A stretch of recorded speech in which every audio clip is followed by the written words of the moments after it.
Je me souviens comme si c'était hier du moment où j'ai gravi l'étroit escalier menant au grenier. Chaque planche sous mes pieds grinçait en signe de protestation. Je m'appelle Marcus Bell et j'ai 34 ans, même si ces derniers temps, je me sens plus vieux de plusieurs décennies. Il y a tout juste un an, je travaillais de longues heures dans la vente de logiciels, concluant des contrats et voyageant pour des conférences. Persuadé que mon salaire régulier nous bâtissait un avenir, à ma femme Alyssa et moi. Je croyais que la vie avait un plan et je le suivais à la perfection jusqu'à ce que je quitte ce travail pour m'occuper de quelqu'un qui comptait plus que n'importe quelle commission, la grand-mère d'Alyssa, Thelma. 8 semaines après avoir remis ma démission, tout ce que je croyais posséder m'a filé entre les doigts. Mes économies se sont envolées plus vite que je ne l'aurais imaginé, et la maison dont ma femme et moi rêvions autrefois ressemblait plus à un tombeau qu'à un sanctuaire. Me voici de retour dans le grenier de cette maison grinçante que j'ai contribué à financer. Entouré de cartons poussiéreux et de reliques d'une autre vie. Ma vie d'avant le rêve s'est brisée. Je repousse une pile de vieux albums photos. Mes doigts effleurent des clichés délavés de moments plus heureux. Alyssa riant le jour de notre mariage. Moi souriant à ses côtés tandis que nous posions devant la maison au bord du lac que nous comptions acheter. J'ai tracé le contour d'une photo lors de cet après-midi d'automne parfait où nous avons fait du kayak jusqu'au coucher du soleil. Et je pensais que rien ne pourrait jamais nous briser. Mais les rêves ont une charpente fragile. Et les poutres de ce toit s'affaissent sous le poids de la culpabilité et des regrets. Je m'arrête pour reprendre mon souffle, la poitrine serrée comme si quelqu'un l'avait enveloppée d'une corde. En bas, le doux fredonnement de grand-mère Thelma s'élève à travers les planches du plafond. Sa voix porte les berceuses qu'elle chantait à Alyssa quand elle était petite. Celle-là même qui m'endormait les soirs de camping bien avant de la rencontrer. Je ferme les yeux et j'écoute, cette mélodie familière qui me transperce le cœur. L'espace d'un instant, je suis redevenu un enfant, en sécurité sous la couette de ma mère, persuadé que le monde est infini. Mais la réalité me frappe comme une claque. Je suis fauché. Je n'ai plus de travail. Le seul chez moi que je puisse appeler mien, c'est ce grenier. Et ma femme, celle avec qui j'avais juré de partager chaque lever de soleil, est introuvable. Je me lève et je repousse les toiles d'araignée de mes cheveux, forçant mes épaules à reculer. Je refuse de sombrer davantage dans le désespoir. Grand-mère Thelma a besoin de moi, et j'ai besoin d'un but. J'ai passé trop de nuits allongées, éveillées, sur le matelas fin sous ses poutres inclinées, à me remémorer les paroles d'Alyssa lorsqu'elle disait qu'elle voulait que nous construisions un héritage ensemble. Je me souviens de son sourire quand nous avons parlé d'acheter cette maison, de ses yeux brillants lorsqu'elle a décrit comment elle remplissait chaque pièce de rire et d'amour. Mais lorsque la santé de grand-mère a décliné, j'ai mis un terme à ma carrière pour honorer ma promesse. Alyssa disait qu'elle comprenait que la famille passait avant tout. Et au début, tout semblait aller pour le mieux. J'ai troqué les salons d'aéroport contre des matinées tranquilles à trier mes pilules, les rendez-vous tardifs chez le médecin contre des plats réconfortants mijotés sur une petite cuisinière. Mais quelque part en chemin, j'ai perdu de vue qui j'étais. Je nous ai perdu de vue. Je l'ai perdu de vue. Je secoue la tête pour dissiper le brouillard des souvenirs et jette un nouveau coup d'œil au grenier. Des boîtes de jeux de société et des cadres photos sont là, fermés. Des décorations de Noël prêtes pour le grand ménage annuel du grenier. Des rappels que la vie continue, qu'on soit prêt ou non. J'enjambe une vieille malle et m'installe sur un tabouret en bois cabossé près d'une petite fenêtre qui encadre le ciel de midi. La vitre est poussiéreuse, mais suffisamment de lumière pénètre pour laisser la poussière danser dans l'air silencieux. De cette hauteur, je distingue à peine le toit de la vieille grange voisine et la rangée d'érables qui bordent la rue. Il y a une beauté ici, un rappel que les saisons changent et que les arbres perdent leurs feuilles pour en repousser de nouvelles. J'inspirais profondément, goûtant l'air vicié du grenier mêlé au pain des cartons de décoration de Noël. Je sais que je ne peux pas rester là-haut éternellement. Un jour, il me faudra affronter le monde d'en bas. Face au papier peint qui se décolle du salon, au siège vide à table, aux 2 paires d'yeux qui comptent désormais sur moi. La grand-mère d'Alyssa est pleine de confiance et celle d'Alyssa, si jamais elle revient, pleine de promesses non tenues. Je me lève du tabouret, la détermination s'installant dans mes os. J'ouvre une malle poussiéreuse et en sors une sacoche en cuir cabossé que je n'ai pas revue depuis notre lune de miel. Thelma me taquinait à propos de mon sac d'aventure rempli de cartes, d'un journal et d'un stylo. Je l'ouvre et découvre le vieux journal à l'intérieur. Ses pages sont jaunies et froissées. J'ouvre la première page et souris à ma propre écriture, énumérant tous les endroits où je voulais aller avec Alyssa, le Grand Canyon, le Machu Picchu, la côte amalfitaine. Nous avons parlé de construire des souvenirs plus précieux que n'importe quel compte en banque. Des souvenirs qui résonneraient à travers les décennies. Maintenant, ces rêves sommeillent dans une malle au grenier, négligés comme mon cœur. Je ferme le journal et le glisse sous mon bras. En descendant l'escalier, je porte plus qu'un cartable. Je porte une résolution. Je vais réparer les dégâts. Non pas pour la vie que j'ai perdue, mais pour celle qu'il me reste. La chanson de grand-mère Thelma s'élève à nouveau. Et je la fredonne en descendant. Un avenir nous attend, caché sous des couches de poussière et de déception. Et j'ai l'intention de le découvrir planche par planche, carton par carton, jusqu'à ce que notre héritage ne soit pas perdu au grenier, mais à nouveau vivant dans nos cœurs. L'arrivée de grand-mère Thelma cet après-midi-là fut comme un rayon de soleil perçant de longs nuages gris. J'étais dans la cuisine en train d'essuyer le plan de travail lorsque la voiture d'Alissa remonta l'allée avec un crissement de gravier familier. J'ai posé le torchon et suis sorti juste à temps pour voir grand-mère Thelma. Ses cheveux argentés soigneusement rentrés sous un béret de laine, sa silhouette fine enveloppée dans un épais manteau. Je me tenais sur le porche, une sacoche en bandoulière. Son sourire illuminait ses yeux, le même sourire malicieux qu'elle avait utilisé pour me saluer lorsque je m'étais présenté à sa petite fille. Il y a des années. Marcus, appela-t-elle doucement. Tu veux bien que j'entre ? Je l'aidai à entrer, la guidant prudemment devant le paillasson jusqu'à la chaleur de notre cuisine. La pièce sentait le pain frais et l'antiseptique des flacons de pilules de grand-mère alignés sur le comptoir. Des souvenirs de la raison pour laquelle j'avais quitté mon travail pour m'occuper d'elle. Alissa se tenait à proximité, la posture raide d'impatience. Grand-mère s'installa sur la chaise en bois à table, et je lui servis une tasse de thé, son préféré, un Earl Grey, avec une touche de miel. Elle tenait la tasse fumante entre ses doigts délicats et fermait les yeux comme pour savourer le confort de la maison. Pendant quelques instants, nous restâmes tous les trois assis dans un silence complice. Seul résonnait le bourdonnement lointain du réfrigérateur et le tic-tac d'une horloge murale.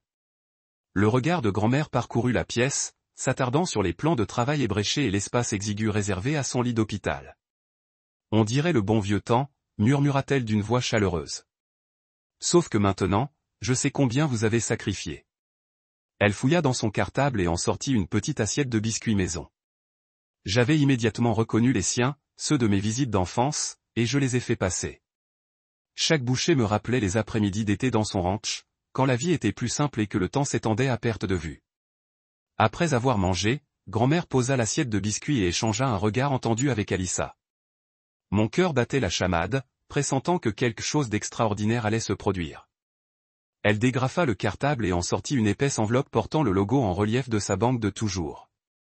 D'un doigt prudent, elle glissa un chèque de banque et une pile de relevés bancaires sur la table.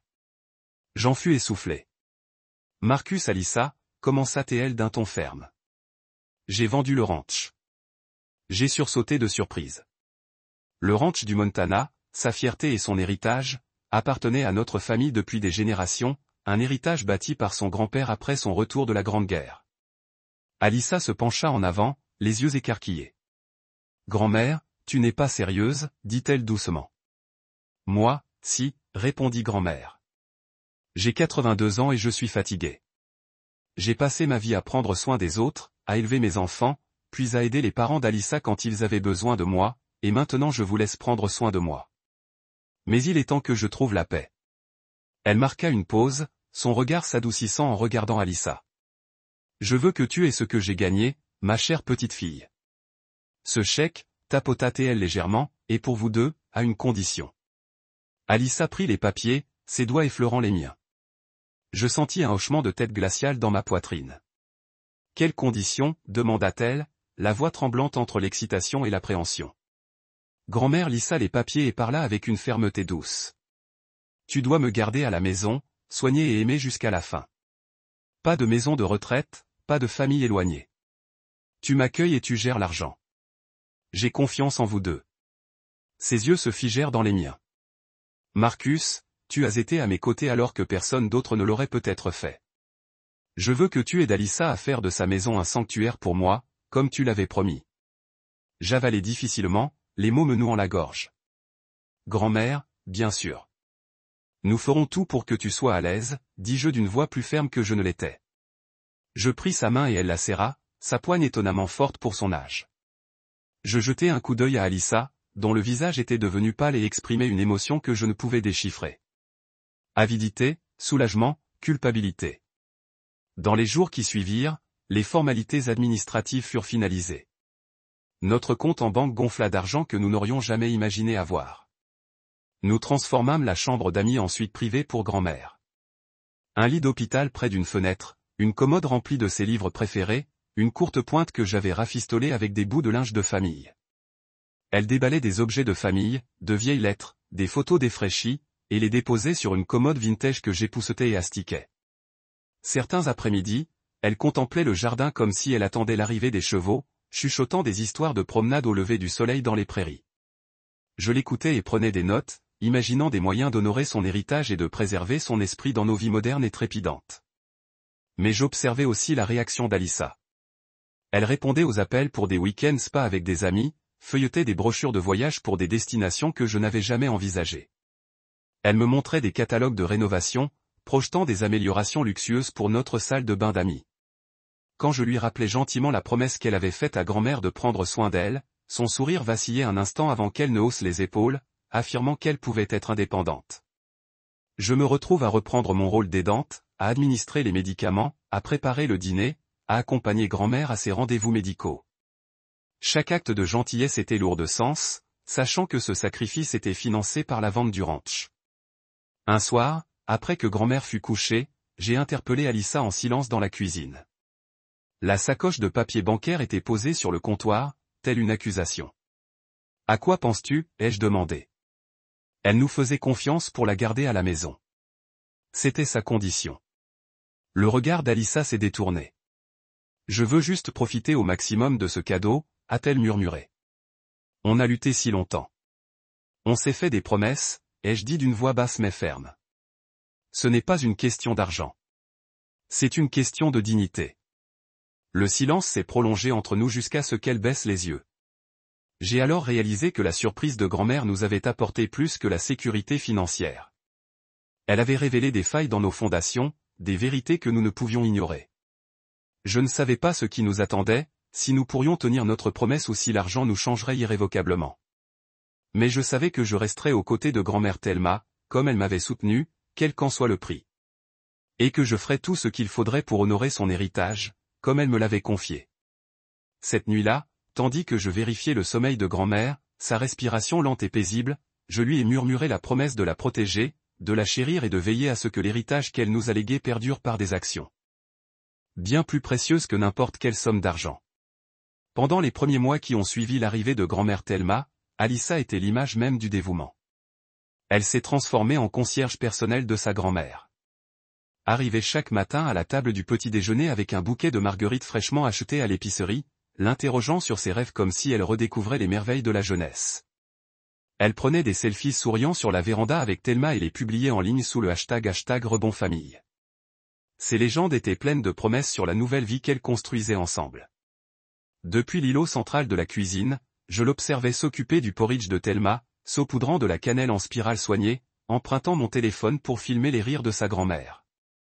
La maison était chaleureuse et lumineuse, les murs résonnant des histoires partagées, sa ferme laitière d'enfance, ses aventures avec son défunt mari, sa première traversée à cheval des plaines du Montana. Durant ces premières semaines, j'ai presque cru que notre famille était née de nouveau. Puis l'argent est arrivé sur notre compte joint et tout a basculé. J'ai remarqué le premier changement un mardi après-midi, en entrant dans le salon, et j'ai trouvé Alissa en train de consulter les offres de vol sur son ordinateur portable. Elle avait installé une extension de voyage qui proposait des séjours spa en Californie et des week-ends yoga à Sedona. Grand-mère était assise dans son fauteuil préféré, ses aiguilles à tricoter cliquetant sans interruption tandis qu'elle regardait l'écran d'Alissa s'illuminer d'images de piscine à débordement et de cérémonies de tisane. « J'aurais bien besoin d'une pause », a dit Alissa sans lever les yeux. « J'ai été tellement occupée avec l'emploi du temps de grand-mère. C'est son heure de détente. Elle l'a bien mérité. » J'ai senti le pincement familier de la responsabilité dans ma poitrine et j'ai posé le sac à tricot de Thelma sur ses genoux, la protégeant du courant d'air froid qui s'engouffrait par la fenêtre. Alissa ne l'a pas remarqué. À la tombée de la nuit, elle avait réservé un voyage entre filles pour le week-end suivant, incluant le billet d'avion, un hôtel 4 étoiles et un forfait spa avec massage quotidien. Elle m'a envoyé un texto. « Remplace-moi pendant mon absence. Je m'occuperai du planning de pilules de grand-mère sur l'application. Ça m'a fait l'effet d'un coup de poing dans le ventre. Après tout, j'avais abandonné ma carrière pour m'occuper de sa grand-mère. J'avais imaginé qu'Alyssa interviendrait à mes côtés, mais au lieu de cela, elle s'est retirée. Elle a commencé à parler de sa grand-mère non pas comme d'une personne que nous protégeons, mais comme d'un projet qu'elle a réalisé. Elle est vieille, pas impuissante. S'est-elle exclamée un soir alors que nous faisions la vaisselle. Je la regardais, fourchette à la main, prête à lui affirmer que l'âge n'enlève rien à la dignité ni aux besoins, mais elle leva les yeux au ciel et s'éloigna en fredonnant une mélodie que je ne reconnus pas. Dès lors, je me suis glissé dans le rôle d'aidante par défaut, distribuant les pilules matinales avec une aisance éprouvée, incitant grand-mère à utiliser son déambulateur pour nos promenades quotidiennes autour du pâté de maison, préparant des œufs sur du pain grillé quand son appétit faiblit. J'appris à gérer ses sautes d'humeur, son désespoir discret quand son ranch lui manquait, ses soudaines bouffées d'énergie quand elle racontait un lever de soleil sur les montagnes, et j'écoutais patiemment ses inquiétudes à l'idée de quitter ce monde. Pendant ce temps, Alyssa redécorait la salle de bain d'amis, arrachant le vieux carrelage et installant un plan de travail en marbre inspiré d'un blog de design qu'elle suivait. Elle commanda des serviettes personnalisées et étiqueta chaque armoire avec des étiquettes plaquées or, Rosalind Sweet.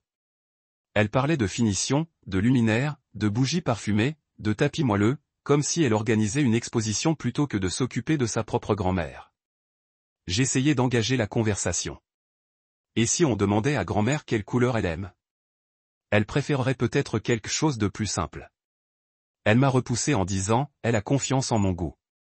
Tu devrais me laisser gérer ça. Grand-mère a remarqué le décalage, son regard doux suivant chaque geste d'Alyssa avec un mélange de gratitude et d'autre chose. Quelque chose que je n'ai perçu que par brefs éclairs. La douleur, la confusion, la solitude. Un soir, alors que je bordais grand-mère, elle a tendu la main et m'a serré. « Marcus » a-t-elle murmuré d'une voix fragile dans l'obscurité. « J'apprécie tout ce que tu fais. » J'ai souri et me suis penché vers elle, respirant le léger parfum de lavande de sa chemise de nuit. « Tu es ma famille, ai-je dit. »« Pour toujours » a-t-elle soupiré en fermant les yeux, les rides d'inquiétude sur son front s'atténuant un instant avant de se resserrer à nouveau. Je suis resté à ses côtés jusqu'à ce qu'elle s'endorme, le bourdonnement de la veilleuse emplissant la pièce silencieuse. Plus tard, j'ai trouvé Alyssa sur le canapé, les yeux brillants sur l'écran de son téléphone. « Je pense ajouter un coin coiffeuse », me dit-elle d'une voix presque animée en me montrant la photo d'un miroir à cadre doré. « Ça harmonisera parfaitement la pièce. » J'ai hoché la tête et forcé un sourire, mais intérieurement, je sentais un vide s'installer en moi. La maison, autrefois pleine de promesses, était devenue vide. J'ai compris à cet instant que l'argent pouvait acheter le confort, voire le luxe, mais pas la compassion ni le devoir. J'ai drapé mes épaules d'une douce couverture et me suis excusé pour la nuit, montant l'escalier jusqu'au grenier où je dormais parfois lorsque la tension montait en bas. Je suis resté éveillé longtemps après le lever de la lune, repensant à la promesse qu'Alyssa avait faite à grand-mère, à la façon dont elle avait accepté ce chèque de banque avec un sourire radieux et avait juré de prendre soin d'elle comme de sa fille. J'ai repensé à la nuit pluvieuse où grand-mère et moi avions été expulsés, et à la façon dont j'avais choisi d'honorer mon vœu quoi qu'il arrive. J'ai pensé à l'héritage que nous étions censés construire et à la façon dont il se défaisait sous mes yeux, fil par fil. Au matin, la lumière du soleil filtrait par la lucarne, illuminant la poussière qui dansait dans l'air. Je suis descendu avec détermination. Grand-mère méritait mieux que l'indifférence déguisée en dessein. Elle méritait un amour présent chaque jour, sans faille, et j'avais l'intention de le lui offrir, même si je devais me dresser contre celui que j'appelais autrefois mon partenaire. En rentrant dans la cuisine, j'ai trouvé grand-mère assise à table, la douce lumière matinale nimbant ses cheveux argentés. Elle a levé les yeux et m'a adressé un doux sourire. Je lui ai rendu son sourire et posé une tasse de thé devant elle, prête à affronter une nouvelle journée de véritable bienveillance. Car certaines promesses valent plus que n'importe quel héritage, et certains liens sont trop forts pour être brisés par des gestes creux ou des vœux non tenus. L'orage s'est abattu comme un présage, des nuages sombres tourbillonnant au-dessus de ma tête. Je tenais l'imperméable de grand-mère Thelma d'une main et la valise qu'Alyssa avait jetée dans l'entrée de l'autre. Le vent hurlait comme un animal blessé, faisant trembler la porte d'entrée et projetant des éclats de pluie froide à travers les fenêtres fissurées. Je jetai un coup d'œil au visage blême d'Alyssa sous la lumière du couloir, ses lèvres pincées. « J'en ai fini », dit-elle d'une voix plus aiguë que le tonnerre qui déchirait le ciel. « Je suis riche maintenant. Je n'ai besoin d'aucun de vous. Ces mots atterrirent comme des pierres dans le petit couloir, chaque syllabe plus lourde que la précédente. La main de Thelma tremblait dans la mienne, ses yeux écarquillés par le choc, et l'espace d'un instant, je me figeai. La silhouette d'Alyssa vacillait dans la lumière vacillante de l'orage, sa valise posée comme une arme à ses pieds. Je sentais la tempête en moi égaler celle du dehors. La colère, la peur, l'incrédulité s'abattre en un tourbillon contre ma poitrine. Elle ouvrit la porte d'un coup de pied d'un talon pointu. L'eau inondait notre entrée en un torrent froid et incessant. La pluie giclait sur le parquet tandis qu'elle lançait la valise sur le porche, la valise en cuir dérapant sur le seuil avant de s'immobiliser sous le ciel vacillant. « Vous n'êtes que des poids morts, tous les deux », cracha-t-elle, la voix s'élevant au-dessus du vent. Je ne veux rien avoir à faire avec cette mascarade. Je n'eus pas le temps de répondre. L'air était chargé, électrisé par sa trahison, et je savais que le moindre mot que je prononcerais maintenant serait englouti par la tempête. J'attrapai grand-mère et l'éloignai doucement du seuil, son corps frêle frissonnant sous son manteau malgré la chaleur de la maison derrière nous. « Viens avec moi », murmurai-je en essayant de la protéger de la pluie battante. Mon cœur battait si fort que j'avais peur qu'elle l'entende à cause du tonnerre. Le regard de grand-mère scruta la silhouette d'Alyssa qui s'éloignait tandis qu'elle traversait le porche en bois lisse. Ses lèvres tremblaient, et je vis les larmes s'amonceler au coin de ses yeux. À cet instant, la femme qui m'avait tant raconté de coucher de soleil sur les ranchs, la chaleur de sa cuisine, la force inébranlable de son cœur, semblait aussi perdue qu'une enfant, détachée de la main de ses parents. Je lui pris le bras, la valise en équilibre sur mon épaule, et la guidai dans l'escalier étroit. Chaque marche trempait mon jean tandis que l'eau ruisselait le long des rampes du porche. Je sentais la valise abandonnée d'Alyssa palpiter de promesses oubliées et de liens rompus. À chaque pas, le rêve que je partageais avec elle ressemblait davantage à une illusion emportée par la pluie. Arrivé au bout de l'allée, j'aperçus ma vieille berline garée au bord du trottoir. Ses essuie-glaces luttaient contre l'averse, comme moi contre la trahison. J'ouvris la portière arrière et aidai grand-mère à se glisser sur le siège, en prenant soin de ne pas renverser le contenu du cartable qu'elle avait reçu des semaines plus tôt. Elle se blottit sous les couvertures que j'avais enroulées autour d'elle, son souffle embuant la vitre tandis qu'elle regardait la silhouette d'Alyssa disparaître dans l'obscurité. Je fermai la portière et me tournai vers le côté conducteur, les vêtements trempés, l'esprit bourdonnant de mille questions. Comment notre vie avait-elle pu basculer à ce point ? Comment la femme que j'aimais avait-elle pu nous abandonner devant la porte de sa grand-mère ? Je secouai la tête et me glissai dans la voiture, tournant la clé dans le contact. Le moteur démarra en crachotant, et je m'engageai doucement sur la route glissante, les phares perçant les trompes d'eau. Alors que nous roulions, grand-mère pressa ses doigts contre la vitre, suivant la trajectoire de mon feu arrière qui disparaissait au coin de la rue. Elle murmura, « Je suis désolé, Marcus. » Sa voix tremblait. Je la regardai par-dessus mon épaule dans le rétroviseur, la faible lumière intérieure projetant de douces ombres sur son visage ridé. « Ce n'est pas ta faute, dis-je, la voix pleine d'émotion. » Elle m'adressa un petit sourire triste. Je ne m'attendais pas à ça de la part de ma propre famille. Son ton était plus posé, ferme, marqué par la résilience que j'aimais chez elle. J'ai avalé ma salive et hoché la tête, agrippé le volant. Je te promets que tu n'auras pas à affronter ça seul. Le trajet jusqu'à notre appartement de location m'a semblé interminable. Chaque kilomètre marquait un nouveau lien rompu avec la vie que je croyais avoir. La pluie martelait le toit de la voiture comme un battement de tambour implacable, soulignant le départ d'Alyssa. Je me suis concentré sur la route, les jointures des doigts contre le volant, imaginant comment expliquer cela au propriétaire à notre arrivée. Le souvenir de la valise d'Alyssa, abandonnée et moqueuse, hantait le cycle des essuie-glaces, me rappelant que nos rêves communs étaient désormais brisés. J'ai repris seul. Lorsque nous avons finalement tourné dans la rue étroite bordée de briques usées et de lampadaires trapus, j'ai expiré, un long souffle au goût de perte et de détermination. Je me suis garé sur la place de parking exiguë et j'ai coupé le moteur.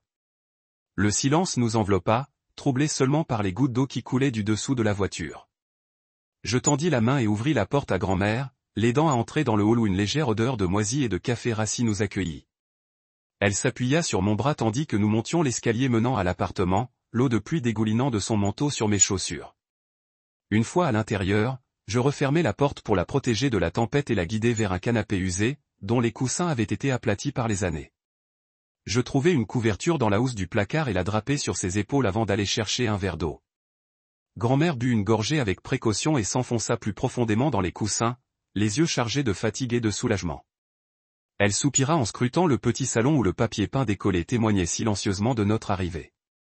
Je m'agenouillai près d'elle et écartai délicatement une mèche de cheveux argentés de son front. « On est en sécurité ici, dis-je doucement. »« Tu es en sécurité. » Sa main trouva la mienne, sa prise me stabilisant autant que je la stabilisais. Elle hocha la tête, les yeux brillants de larmes retenues, et murmura « Merci, Marcus. » À cet instant, je compris que la tempête faisait peut-être rage dehors.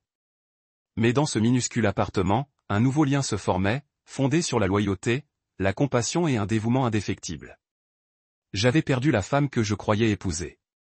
Mais je n'avais pas perdu ma raison d'être. Prenant la main de grand-mère dans la mienne, je fis le vœu de la protéger contre chaque coup de tonnerre et chaque averse à venir.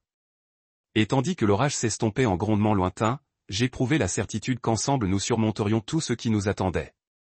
Le lendemain de la tempête, je nous ai installés dans un 2 pièces qui sentait la moquette humide et la vieille peinture, traînant des sacs de vêtements et le cartable de grand-mère Thelma dans l'escalier étroit. Les murs étaient striés de traces d'eau et le plancher craquait sous chaque marche.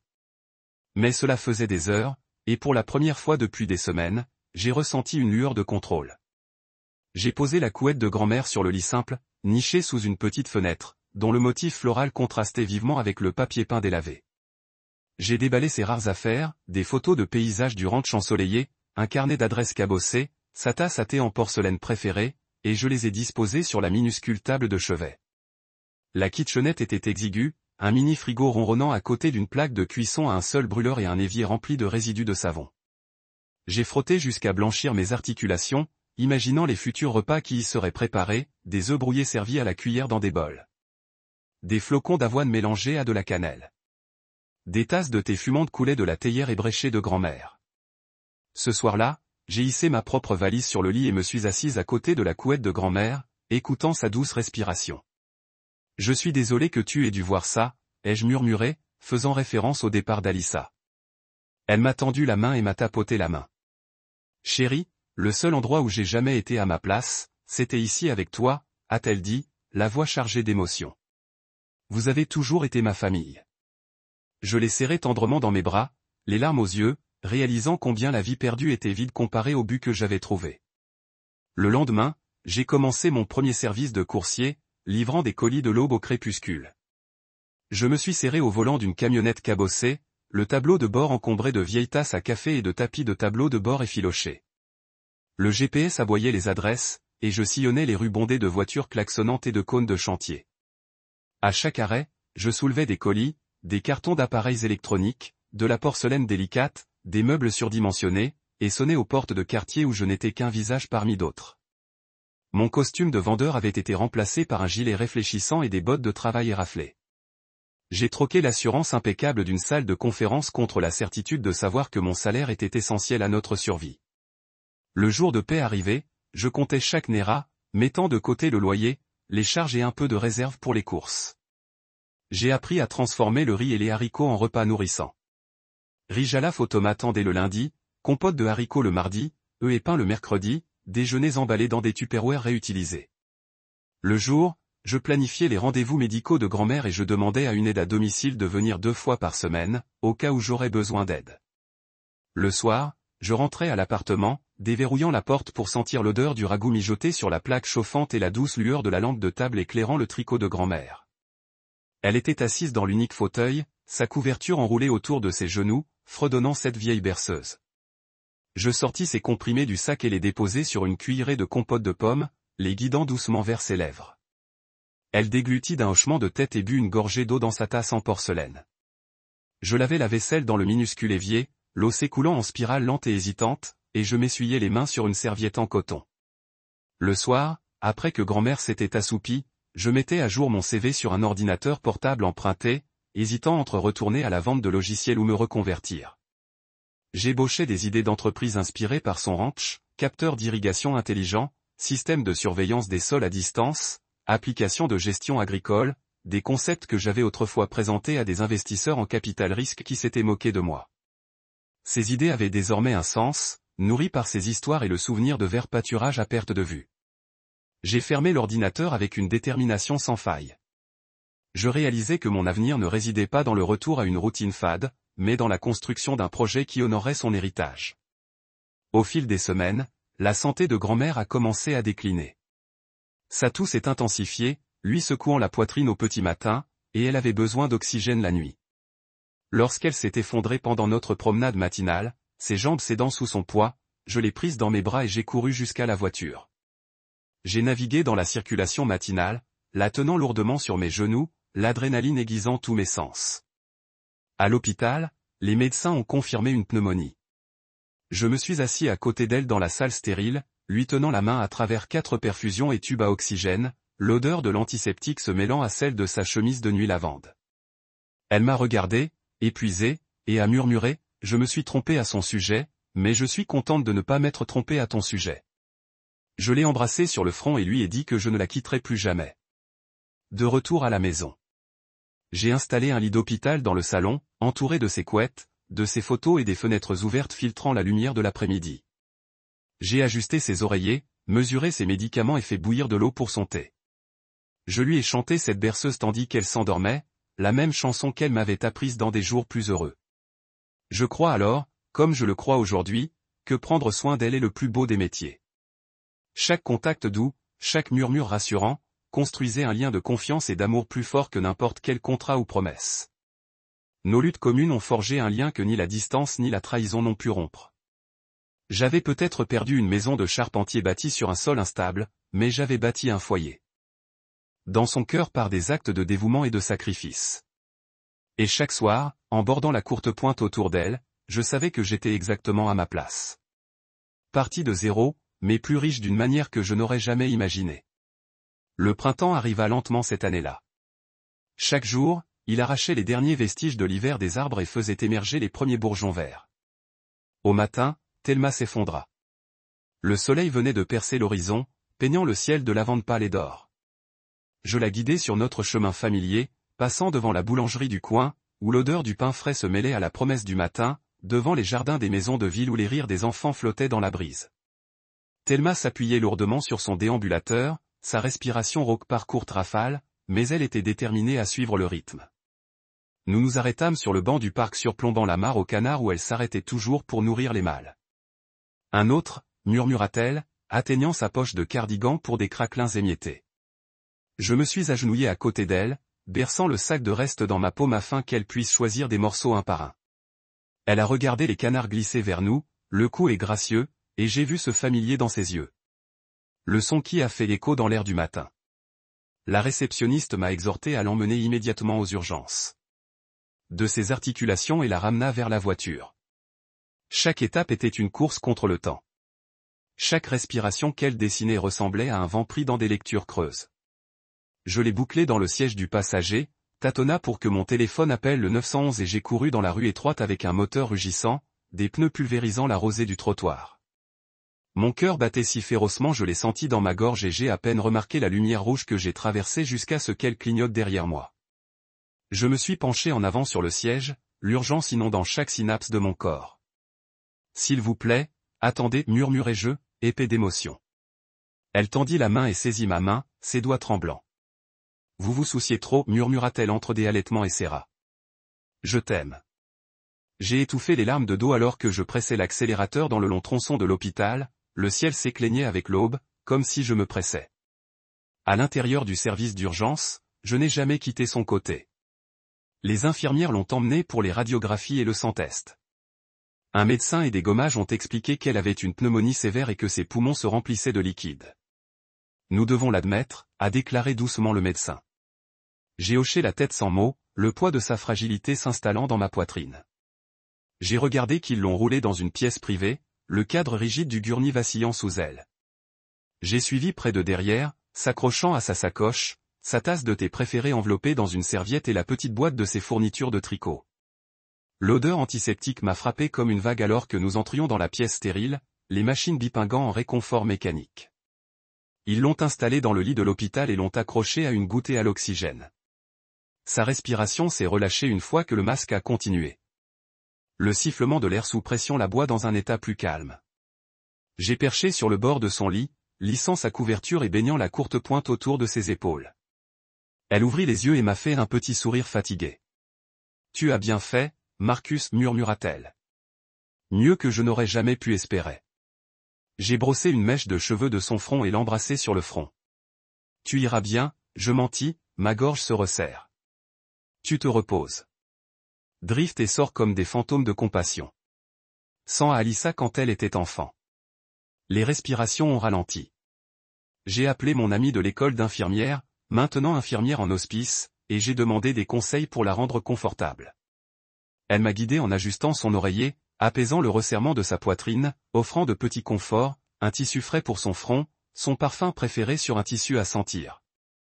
J'ai chuchoté des paroles de gratitude pour chaque leçon qu'elle m'a appris. Le goût du lait frais du ranch, la fierté de planter des graines et de les regarder grandir, l'art de se soucier de l'humilité. Je lui ai dit que je porterais son héritage en avant dans tout ce que j'ai fait. Elle serra à nouveau ma main et regarda dans mes yeux avec la clarté de l'âme que je n'avais jamais vue auparavant. Merci, murmura-t-elle. Allez construire quelque chose de bien. Ses paupières flottaient et je me penchai plus près, mes larmes tombant sur le drap de l'hôpital. Je lui ai dit à quel point elle voulait dire pour moi et comment je tiens ma promesse. Le bip stable du moniteur a ralenti, son ton s'aplatissant en silence. À exactement 16h37, sa main est devenue molle dans la mienne. J'ai pressé mon front contre le sien et senti la dernière chaleur quitter son corps. Une tendre expiration qui ressemblait à un adieu et une bénédiction à la fois. Je me suis assis avec elle jusqu'à ce que l'heure officielle de la mort soit appelée, mon cœur un tambour creux résonnant à travers la pièce stérile. Plus tard, alors que je me tenais dans le couloir en arrangeant des fleurs pour son petit service, j'ai laissé les larmes couler librement. Les infirmières ont offert des hochements de tête sympathiques et j'ai réalisé que la perte était universelle, mais le pouvoir des soins aussi. J'ai organisé ses fleurs, tournesol et marguerites préférées autour de son cercueil. Chaque pétale témoigne de la vie qu'elle a vécue et de l'amour qu'elle a inspiré. Alyssa est arrivée dans un manteau de créateur, sa posture prête et les mains intactes par le chagrin. Elle s'approcha, la bouche se séparant comme pour parler, puis la ferme à nouveau. J'ai rencontré ses yeux un instant, je n'ai vu aucun remords là-bas, seulement des droits et des regrets. Je me suis détourné, ne voulant pas partager cet espace avec quelqu'un qui nous avait abandonnés quand nous avions le plus besoin d'elle. Ce soir-là, alors que le ciel s'assombrissait et que les étoiles émergeaient, je me suis assis seul dans mon appartement et j'ai écrit son éloge par la lueur d'une seule lampe. Je l'ai décrite comme une femme de force calme, de loyauté inébranlable et de générosité illimitée. J'ai parlé de ces derniers mots, ne la laissez pas gagner et j'ai promis que son esprit résonne dans chaque vie que j'ai touchée. J'ai écrit jusqu'à ce que ma main se rachetait et que les larmes brouchent l'encre. Quand j'ai finalement fermé le cahier, j'ai embrassé sa couverture et chuchoté dans le silence, je tiens ma promesse, grand-mère, tous les jours. Et à ce moment-là, bien que mon monde se soit senti fracturé au-delà de la réparation, je pensais que nous avions trouvé une fondation assez forte pour endurer. 2 semaines après les funérailles de grand-mère Thelma, je me suis assis seul dans la petite cuisine de notre appartement de location, soignant une tasse de thé tiède et regardant la pile d'enveloppes non ouvertes sur le comptoir. Parmi eux, une lettre du cabinet d'avocat qu'elle a utilisé depuis des décennies. Une enveloppe de couleur crème soignée portant son nom, un script élégant. Mon cœur battait alors que je l'ouvrais, attendant peut-être une demande finale ou un souvenir que j'avais négligé.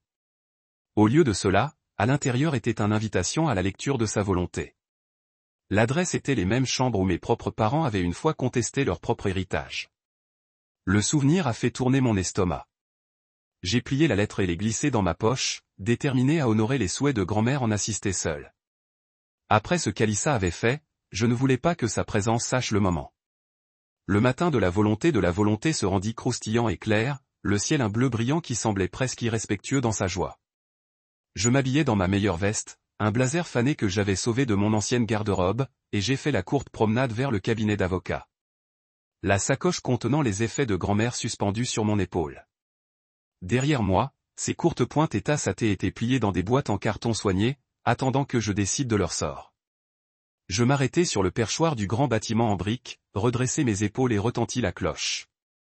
Un paralégal m'a accueilli avec un signe de tête sympathique et m'a guidé dans une salle de conférence en chaîne où plusieurs autres parents ont mélangé. Alyssa les parents, sa tante et son oncle, et un avocat dont les yeux gris m'ont évalué froidement alors que je prenais un siège à la longue table. L'air sentait du bois poli et du vieux papier. Après quelques minutes de conversation huche, l'avocat a appelé la salle pour commander.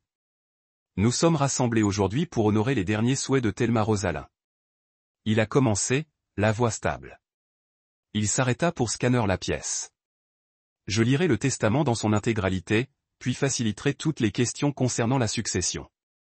Mes articulations blanchissaient alors qu'il dépliait le document. J'ai écouté, chaque mot se gravant dans mon esprit comme une promesse.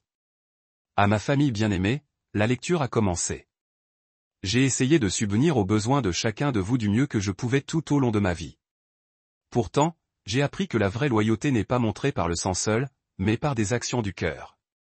J'ai jeté un coup d'œil autour de la table, le front du père d'Alyssa se fronça, les lèvres de sa mère pressées dans une fine ligne, et les yeux de la tante se plissaient comme s'il s'attendait à ce que son nom suive.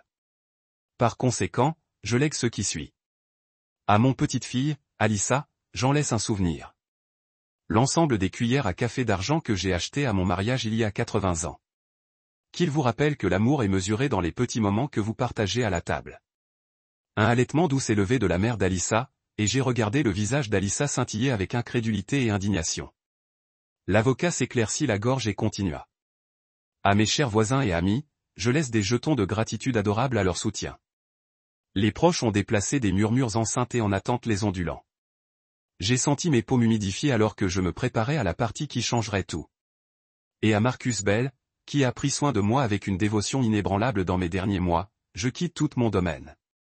Le solde restant de 1,5 million de dollars, l'acte de mon ancienne propriété de ranch au Montana et tous les actifs personnels non spécifiés autrement. Un silence assourdissant avala la pièce. J'ai avalé fort alors que le poids de sa décision s'installe autour de moi comme un manteau de responsabilité. Ma poitrine s'est resserrée, et pendant un moment, je ne pouvais pas respirer. Alyssa se dirigea vers l'avant, sa voix tremblante d'offre. Cela ne peut pas être réel. Je suis sa petite-fille, sa seule petite-fille. Comment pouvait-elle tout lui laisser tout? Son accusation était suspendue dans les airs, un coup pointu destiné à la chaise vide à côté de moi où elle aurait dû s'asseoir. J'ai gardé mon regard stable sur l'avocat, qui a hoché la tête et a ouvert une petite boîte en bois. Madame Rosalin a prévu cette réaction, a-t-il dit doucement. Elle a demandé un message vidéo pour accompagner la lecture de son testament. S'il n'y a pas d'objection, nous le verrons maintenant. Un murmure d'un parfum ondulant dans la pièce. L'avocat a appuyé sur un bouton sur une télécommande et un mot de projecteur à vie, jetant la silhouette fragile de Thelma sur un écran blanc à la tête de la table. Elle était assise dans son lit d'hôpital, la lumière du matin filtrant à travers la fenêtre derrière elle. Ses cheveux étaient parfaitement peignés et un sourire délicat jouait sur ses lèvres. Elle s'éclaircit la gorge avant de parler, sa voix étonnamment forte. Ma famille la plus chère, si vous regardez cela, cela signifie que j'ai voyagé au-delà de ce monde. Je veux que vous sachiez que mon cœur est en paix. Alyssa, ma fille chérie, je t'aime. Mais tu m'as abandonné quand j'avais le plus besoin de toi.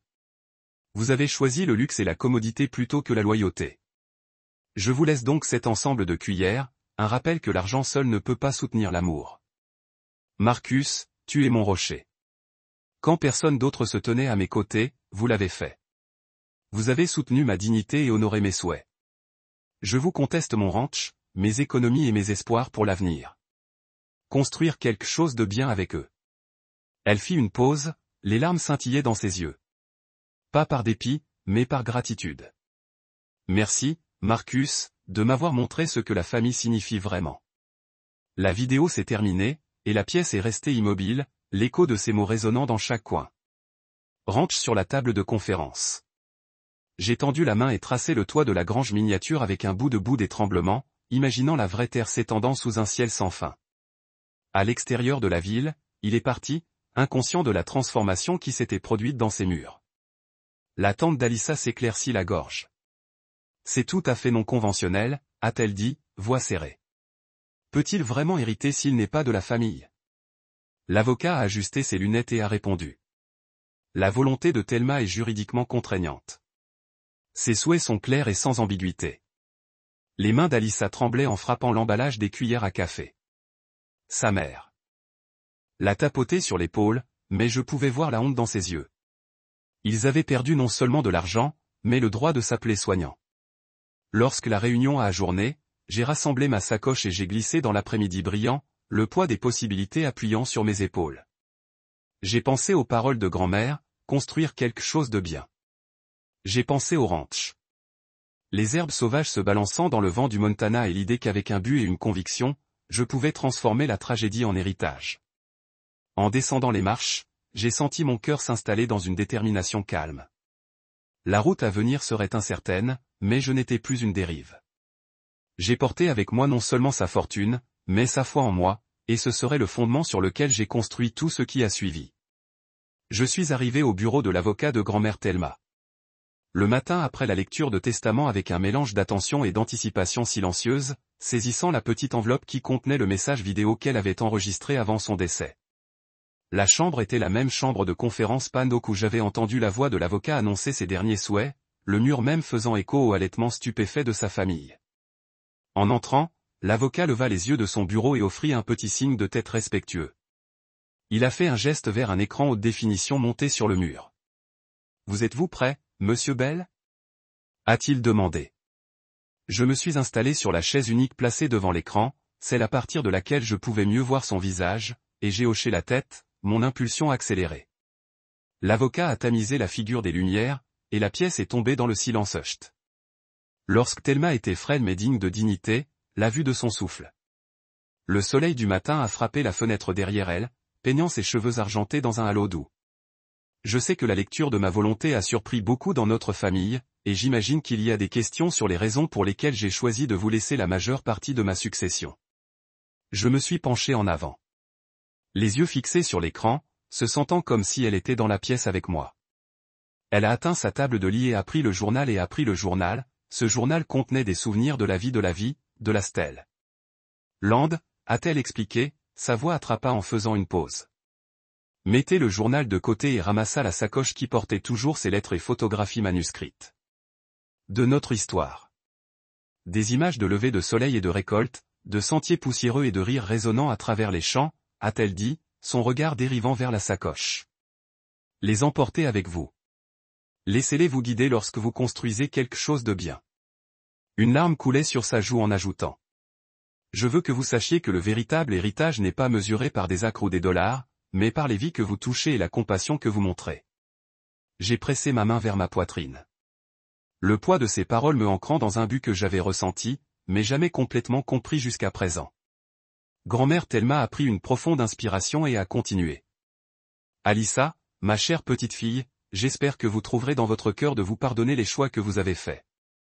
Et j'espère que vous apprenez à chérir la famille au-dessus de la commodité. Je vous laisse ces cuillères à café comme un symbole de petits moments d'amour partagés. Ces conversations tranquilles sur des tasses de thé où les cœurs sont réparés et les obligations renouvelées. Les larmes sont revenues, traînant sur ses joues, mais sa voix reste stable.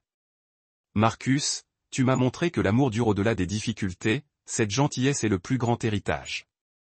Utilisez mon ranch pour aider ceux qui, comme moi, rêvaient autrefois d'une vie meilleure sous le ciel ouvert, construisent des outils intelligents pour les agriculteurs, établissent des maisons sûres pour les aînés, nourrissent les jardins communautaires, tout ce qui vous appelle, le faites avec le but et la générosité. Lorsque la vidéo s'est terminée, l'écran s'est estompé en noir et les lumières s'éclaircissent lentement. Le silence pesait lourdement dans la pièce comme si tout le monde attendait un signal pour respirer à nouveau. Je me suis assis immobile, traitant la profondeur de son message final. L'avocat s'éclaircit doucement la gorge et dit, les souhaits de Madame Rosalyn sont aussi clairs dans sa propre voix que sur papier. Y a-t-il des questions pour Monsieur Bell? Personne ne parlait. J'ai regardé autour de moi et j'ai vu les parents d'Alyssa assis à l'extrémité de la table, leur visage pâle de regret. Légèrement, et a rassemblé ma satchel. Côté et l'écho de ces paroles dans mon cœur. Possibilité. Telmitech, Rosalyn S. Rest, Community Farm nourrie par la technologie intelligente. Les anciens vivant avec dignité dans les maisons conçues pour le confort et la compagnie. Je me sentais à la fois humilié et habilité. Le plan de mon futur cristallisation à chaque étape. Le ranch du Montana, vaste, sauvage, mûr de potentiel, m'a fait signe de revenir, non seulement en tant qu'héritier, mais en tant que gardien, pour honorer sa mémoire en construisant quelque chose qui comptait. Quand j'ai atteint ma berline, je m'arrêtai et plaça une main sur mon cœur. Je ne te laisserai pas tomber, murmurai-je, sentant l'assurance de son amour qui me traverse comme une bouée de sauvetage. J'ai ouvert la porte, glissé à l'intérieur et posé la sacoche sur le siège passager, le cuir familier sous ma paume. Alors que je commençais le moteur et que je suis parti, j'ai porté avec moi l'héritage le plus précieux de tous, les connaissances que l'amour et la loyauté façonnent nos héritages beaucoup plus profondément que la richesse seule, et que l'esprit de grand-mère Thelma me guiderait à chaque étape du processus. Quand je se tenais sur le porche de l'ancien ranch du Montana pour la première fois en tant que nouveau propriétaire, l'horizon s'est étendu devant moi comme une promesse.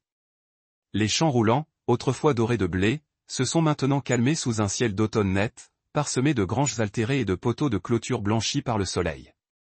J'ai inhalé profondément, l'air parfumé de pin et de terre, et j'ai senti la présence de grand-mère Thelma dans chaque brise. J'avais passé des mois à planifier Thelma Tech, ma start-up technologique agricole, et à finaliser l'achat du ranch. Maintenant, le vrai travail a commencé.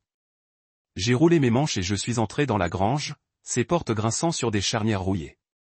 À l'intérieur, j'ai trouvé d'anciens tracteurs garés dans des coins poussiéreux, des outils suspendus à des crochets comme des témoins silencieux à des décennies de travail. J'ai passé mes doigts le long du bois poli de son ancien bureau, où elle équilibrait autrefois des registres par la lampe à kérosène. J'ai placé ma sacoche, maintenant lourde de ses lettres et de ses photos, sur ce bureau et l'ai ouverte, sortant une photo fanée de son écriture de son maire préféré. J'ai souri. Allons travailler, murmurai-je. Au cours des prochaines semaines, j'ai embauché une petite équipe d'ingénieurs et d'agronomistes. Nous avons installé des capteurs de sol intelligents sur 10 acres pour surveiller les niveaux d'humidité et de nutriments en temps réel. Les stations météorologiques à énergie solaire ont fourni des données sur le vent et les précipitations. J'ai écrit du code tard dans la nuit, créant une application qui traduisait des lectures brutes en recommandations simples pour la plantation et l'arrosage. Lorsque le système a été mis en ligne, j'ai guidé les agriculteurs locaux à travers des démonstrations, en regardant leur scepticisme fondre en anticipation car ils ont vu les rendements s'améliorer de 20% dans les parcelles de test. Chaque poignée de main et hochement de tête reconnaissante ressemblait au monde honorant l'héritage de grand-mère. Pendant ce temps, de retour dans la ville, j'ai supervisé l'ouverture de Rosalind S. Rest, une maison de retraite construite avec ses valeurs à la base. J'ai nommé chaque aile d'après ses fleurs préférées, son tournesol, Daisy, sa lavande, et j'ai rempli les couloirs d'œuvres qu'elle avait collectées au fil des ans. Les chambres se sont ouvertes sur des jardins où les résidents ont planté des légumes et des herbes aux côtés de bénévoles du programme de sensibilisation communautaire de Thelma. J'ai insisté sur le point de vue compagnie, donc personne ne s'est jamais senti seul. J'ai passé des soirées à écouter des histoires des résidents. Des anciens combattants qui ont raté leur bataillon. D'anciens enseignants aspirant à des esprits curieux. Des artistes dont les mains tremblaient encore de créativité. J'ai tenu leurs mains et partagé ma propre histoire d'amour et de perte. Et à leurs yeux, j'ai vu la compréhension et la joie.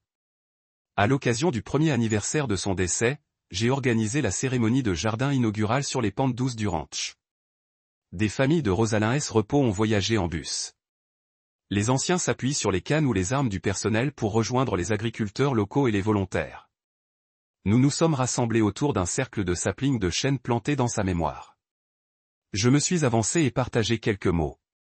Ce ranch a survécu à 2 guerres mondiales, aux sécheresses et aux inondations car elle est étendue avec soin. Aujourd'hui, nous plantons ces arbres pour grand-mère Thelma, la femme qui nous a appris que l'intendance n'est pas seulement une question de terre mais les uns sur les autres. Pendant que je parlais, la lumière du soleil a filtré à travers des nuages à la dérive et un silence est tombé sur la foule. Ensuite, un par un, nous placer du sol autour de la base de chaque jeune arbre. J'ai tenu la dernière pelle de terre, fermant les yeux et ressentant ses conseils dans mon cœur. Alors que le crépuscule s'installe, nous avons libéré des lanternes dans le ciel, de minuscules flammes dérivant vers le haut comme des lucioles éclatantes. Les lanternes portaient des messages de gratitude. Merci pour votre force. Tu m'as appris l'amour. Je porte votre esprit en avant. Je les ai regardés se lever jusqu'à ce qu'ils disparaissent dans les cieux indigos, emportant avec eux nos espoirs collectifs. Debout parmi les agriculteurs, les aînés et les bénévoles, je savais que grand-mère serait fière. Plus tard, quand je suis retourné à la ferme, maintenant ma maison, je suis monté au grenier où sa courte pointe se gisait sur une chaise à bascule. Je l'ai dépliée et je l'ai enroulée autour de mes épaules, sentant le poids de sa gentillesse qui m'entoure. Dans le silence, j'ai chuchoté, nous l'avons fait, grand-mère. Nous avons construit quelque chose de bien. Et alors que le vent bruissait les feuilles à l'extérieur, j'ai compris que ce n'était que le début de notre héritage. Enraciné dans l'amour, grandissant en compassion et en atteignant tous les demain. Je me tenais à l'extérieur du repos de Rosalind alors que la lumière du soleil printanier réchauffait la cour. La couronne de Daisy préférée de Thelma, fraîche de la serre, reposait sur un banc à proximité. Les pétales dorés de marigold contre ma paume et s'agenouille pour rencontrer ses yeux. La main altérée brosse la mienne. Vous nous avez donné de la dignité, a-t-elle dit. Vous lui avez donné de la dignité. Mon regard a dérivé au jardin au-delà. Des rangées de tournesols face à l'est, des tulipes en rose vif et rouge. Et j'ai ressenti la présence de Thelma dans chaque floraison. Je suis entré à l'intérieur de la salle communautaire où j'ai gardé son ancienne chaise à basculer la sacoche de ses photos. Je me suis installé dans la courbe familière de la chaise et j'ai ouvert la sacoche, laissant les images se retourner dans mes genoux. Elle dans un chapeau à large bord chevauchant la clôture du ranch, elle tenant Alyssa quand elle était enfant, elle me souriant après une promenade matinale. J'ai tracé une photo d'elle par la grange, l'horizon derrière elle sans fin. Un coup doux a attiré mon attention. Alyssa se tenait dans l'embrasure de la porte, les yeux tournés. Elle portait des vêtements simples, aucun manteau de créateur, et dans ses mains, elle tenait les cuillères à café en argent, ternies d'âge. Moi, a commencé, la voix tremblante. Je suis désolé, elle s'est avancée et a placé les cuillères sur la table à côté de moi. J'avais tort. Je vois maintenant ce qui compte vraiment. J'ai étudié son visage, hésitant, regrettable, et senti le vieux mal scintiller avant de s'estomper. Merci d'avoir dit cela, dis-je doucement. Cela signifie plus que vous ne le savez. Elle hocha la tête et nous nous sommes tenus ensemble dans la pièce calme entourée de l'héritage de grand-mère. Plus tard, alors que le crépuscule tombait, j'ai verrouillé les portes et je suis monté sur le porche. Une brise a brouillé les parterres de fleurs et j'ai chuchoté dans le crépuscule de rassemblement. J'ai tenu ma promesse, grand-mère. Votre héritage vit. Dans la lumière qui s'estompe, le jardin brillait d'espoir. Chaque pétale un témoignage de l'amour approuvé et promet les promesses.